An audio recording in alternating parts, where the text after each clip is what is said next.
Good morning all of you. आज फिर से आप सबको नर्सिंग विद सोनी राज में स्वागत है। तो आज के क्लास में हम स्टार्ट कर रहे हैं सेल। तो आज हम सेल के बारे में डिस्कस करेंगे। तो चलिए स्टार्ट करते हैं। फर्स्ट पॉइंट है बेसिक यूनिट ऑफ लाइफ। जो सेल है हमारे बॉडी की सबसे बेसिक यूनिट होती है और इसको किस नाम से जानते हैं? Basic structural and functional life. ये सबसे बेसिक होती है स्ट्रक्चरल एंड फंक्शन हमारे लाइफ की। अब देखते हैं सेल।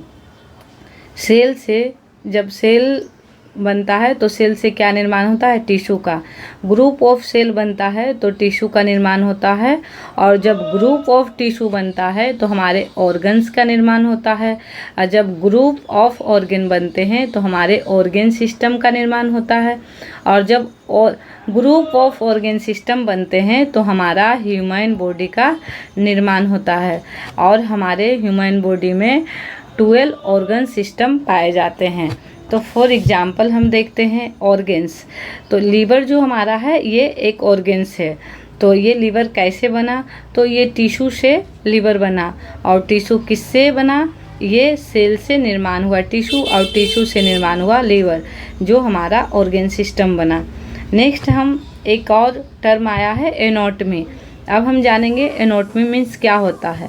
तो एनाटॉमी मीन्स होता है स्टडी ऑफ स्ट्रक्चर। जो हमारे बॉडी की स्ट्रक्चर की स्टडी करती है उसको हम एनाटॉमी बोलते हैं। For example heart. तो हार्ट के बारे में क्या हम स्टडी करेंगे? हार्ट के बारे में उसके साइज, उसका शेप, उसका वेट, वो कहाँ लोकेटेड है, उसकी कितनी लेयर्स है, वॉल्यूम, चेम्बर, ये जो हार्ट के बारे में हम स्टडी करेंगे इसको हम एनाटॉमी बोलते हैं। अब हम इससे एक क्वेश्चन आता है जो पूछा जाता है एग्जाम में बार बार, फादर ऑफ एनाटॉमी। अब फादर ऑफ एनाटॉमी किसे कहा जाता है? तो फादर ऑफ एनाटॉमी एंड्रियो बेसिलिस को कहा जाता है। नेक्स्ट टर्म आया है फिजियोलॉजी। अब फिजियोलॉजी मीन्स क्या होता है? Study of function. जो हमारा बॉडी में, जो ह्यूमन बॉडी में स्ट्रक्चर है उसकी जो फंक्शन होती है उसको हम फिजियोलॉजी कहते हैं। स्टडी ऑफ फंक्शन को हम फिजियोलॉजी कहते हैं। फॉर एग्जांपल हार्ट का क्या वर्क है, क्या फंक्शन है? तो हार्ट का वर्क है पंप करना। किसको पंप करना? ब्लड को पंप करना, और हमारे ब्लड को पूरे बॉडी तक पहुंचाना। तो ये हमारा क्या हो गया? फिजियोलॉजी। स्टडी ऑफ फंक्शन को हम फिजियोलॉजी कहते हैं। अब इससे फिर क्वेश्चन बनता है कि फादर ऑफ फिजियोलॉजी किसे कहा जाता है? तो फादर ऑफ फिजियोलॉजी कहते हैं क्लॉड बेरेनार्ड को। अब हम सेल के बारे में पढ़ रहे थे तो फिर से सेल पे आएंगे। तो जो हमारा सेल होता है उसको 2 टाइप्स में डिवाइड किया गया है। किसके आधार पे? On the basis of nucleus. Nucleus के आधार पे जो सेल है उसको 2 टाइप्स में डिवाइड किया गया है। तो कौन कौन से टाइप है? प्रोकार्योटिक और यूकार्योटिक। अब हम देखते हैं जो प्रोकार्योटिक है ये भी 2 वर्ड से मिलकर बना हुआ है। फर्स्ट है प्रो और दूसरा है कार्यो। प्रो मीन्स होता है फॉल्स और कार्यो मीन्स न्यूक्लियस। तो जो हमारा प्रोकार्योटिक है उसमें क्या होता है? जो न्यूक्लियस है वो नॉट वेल डिफाइंड न्यूक्लियस होता है, उसको हम बोलते हैं प्रोकार्योटिक। यहाँ प्रॉपर तरीके से न्यूक्लियस प्रेजेंट नहीं होते हैं, that means not well defined nucleus, इसको हम बोलते हैं प्रोकार्योटिक। नेक्स्ट है यूकार्योटिक। यूकार्योटिक भी 2 वर्ड से मिलकर बना है, उसको आगे हम डिस्कस करेंगे, यहाँ भी देख लेते हैं। न्यूक्लियस इसमें क्या होता है? न्यूक्लियस प्रेजेंट होता है, न्यूक्लियोप्लाज्म प्रेजेंट होता है, न्यूक्लियस मेम्ब्रेन प्रेजेंट होता है, that means well defined nucleus. यहाँ जो न्यूक्लियस है वो अच्छे तरीके से प्रॉपर वे में प्रेजेंट होता है, दैट मीन्स यूकार्योटिक। अब हम देख लेते हैं यूकार्योटिक को 2 वर्ड में डिवाइड किया गया है। तो ये है यू मीन्स ट्रू और कार्यो मीन्स होता है nucleus, high well defined nucleus. यहाँ जो है nucleus proper well defined nucleus है। इसका फॉर एग्जांपल क्या होगा? ह्यूमन सेल में न्यूक्लियस मेम्ब्रेन और न्यूक्लियोप्लाज्म प्रेजेंट होते हैं। अब नेक्स्ट हम देखते हैं ऑर्गेनिज्म। ऑर्गेनिज्म के बारे में जानते हैं। जो हमारा ऑर्गेनिज्म होता है वो भी 2 टाइप्स में डिवाइड किया गया है। वो किसके बेसिस पे किया गया है? सेल कंपोजिशन के बेसिस पे। अब सेल कंपोजिशन मीन्स क्या होता है? तो सेल कंपोजिशन मीन्स होता है नंबर ऑफ सेल। तो देखिए 2 टाइप्स कौन कौन से हैं? यूनिसेलुलर और मल्टी सेलुलर। अब यूनिसेलुलर भी 2 वर्ड से मिलकर बना हुआ। Uni means single, single means 1 cell, और सेलुलर मीन्स सेल। जो सिंगल सेल से मिलकर बना होता है उसको बोलते हैं यूनिसेलुलर। इसका फॉर एग्जांपल क्या होगा? Bacteria, amoeba. नेक्स्ट हम देखते हैं multi cellular. Multi cellular means ये भी 2 वर्ड से मिलकर बना हुआ है। मल्टी मीन्स मेनी मोर, एक या 2 से फिर ज़्यादा, जिसको हम बोलते हैं multi. Cellular means cell. For example human, जो ह्यूमन बॉडी है वो मल्टी सेलुलर से मिलकर बना हुआ है। ह्यूमन को हम सोशल एनिमल भी कहते हैं। ये सोशल एनिमल किसने दिया है? तो एरिस्टोटल ने सोशल एनिमल का नाम दिया है। नेक्स्ट हम सेल के बारे में पढ़ रहे थे, तो सेल का एवरेज पढ़ेंगे।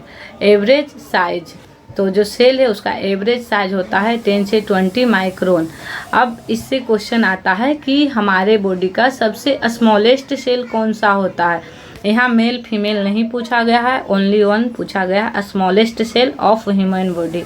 तो smallest cell of human body क्या होता है? स्पर्म होता है। अगर यहाँ पूछ लिया जाए कि स्मॉलेस्ट सेल ऑफ मेल, तो भी इसका आंसर स्पर्म ही होगा। अब यहाँ क्वेश्चन पूछ लिया जाए स्मॉलेस्ट सेल ऑफ फीमेल, तो फीमेल में क्या होगा? प्लेटलेट्स होगा। अब नेक्स्ट क्वेश्चन इससे आता है लार्जेस्ट सेल। यहाँ फिर भी अलग अलग नहीं पूछा गया है, ये सिर्फ पूछा गया है लार्जेस्ट सेल। तो लार्जेस्ट सेल होता है ओवम, जिसका 130 माइक्रोन साइज होता है। अब यहाँ पूछा जाए कि लार्जेस्ट सेल ऑफ फीमेल, तो उसमें उसका भी आंसर ओवम ही होगा। अब पूछा जाए कि लार्जेस्ट सेल ऑफ मेल, तो लार्जेस्ट सेल ऑफ मेल पूछा गया है, तो इसका आंसर बदल जाएगा, वो हो जाएगा नर्व सेल। अब हम सेल के बारे में पढ़ रहे थे, तो थोड़ा सेल का हिस्ट्री जान लेते हैं।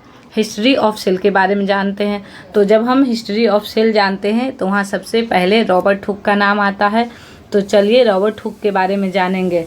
तो रॉबर्ट हुक के बारे में जानते हैं। डिस्कवर द सेल, जो सेल डिस्कवर किए थे सबसे पहले वो कौन थे? Robert Hooke. अब वो कब किए थे? 1665 में। और वो कौन से सेल को डिस्कवर किए थे? तो वो डेड सेल को डिस्कवर किए थे। वो कैसा सेल था? स्मॉल माइक्रोस्कोपी, जिसको हम नग्न आँखों से नहीं देख सकते हैं। अब इसको देखने के लिए वो क्या यूज किए थे, क्या बनाए थे? वो डबल ग्लासेस माइक्रोस्कोप बनाए थे डेड सेल को देखने के लिए, क्योंकि वो बहुत स्मॉल थी, माइक्रोस्कोपिक था।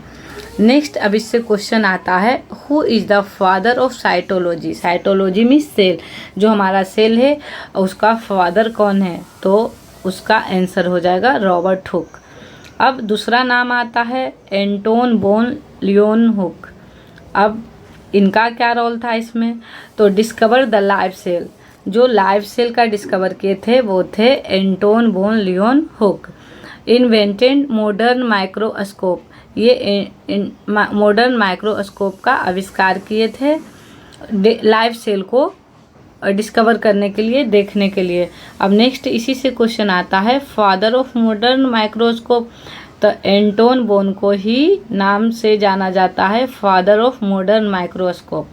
अब इससे रिलेटेड कुछ क्वेश्चन आता है जो भी हम देखेंगे, जो एग्जाम में बार बार पूछा जाता है। Who discovered cell. अब यहाँ पूछा गया है ओनली वन, जो सेल है उसका डिस्कवर किसने किए थे? तो वो रॉबर्ट हुक ने किए थे 1665 में। नेक्स्ट क्वेश्चन है हु डिस्कवर डेड सेल। अब क्वेश्चन यहाँ घुमा के पूछा है कि डेड सेल का आविष्कार किसने किया था, किसने डिस्कवर किया था डेड सेल को? तो वो किए थे रॉबर्ट हुक। नेक्स्ट क्वेश्चन है हु डिस्कवर्ड लाइव सेल। अब लाइव सेल का डिस्कवर्ड कौन किया था? एंटोन बोन लियोन हुक ने। अब इससे दूसरा क्वेश्चन आता है फादर ऑफ माइक्रोबायोलॉजी। अब फादर ऑफ माइक्रोबायोलॉजी के नाम से किसको हम जानते हैं? एंटोन वॉन लियोनहुक को ही जानते हैं। अब नेक्स्ट क्वेश्चन, न्यू क्वेश्चन यहाँ आया है, फादर ऑफ मॉडर्न माइक्रोबायोलॉजी। ये तो सिर्फ था फादर ऑफ माइक्रोबायोलॉजी, अब फादर ऑफ मॉडर्न माइक्रोबायोलॉजी पूछा है, तो इसका आंसर हो जाएगा लुईस पास्चर। अब लुईस पास्चर ने ही स्टरलाइजेशन का मेथड डिस्कवर किया था, और जो हॉस्पिटल में सबसे ज़्यादा स्टरलाइजेशन का मेथड यूज किया जाता है वो कौन सा है? ऑटोक्लेव।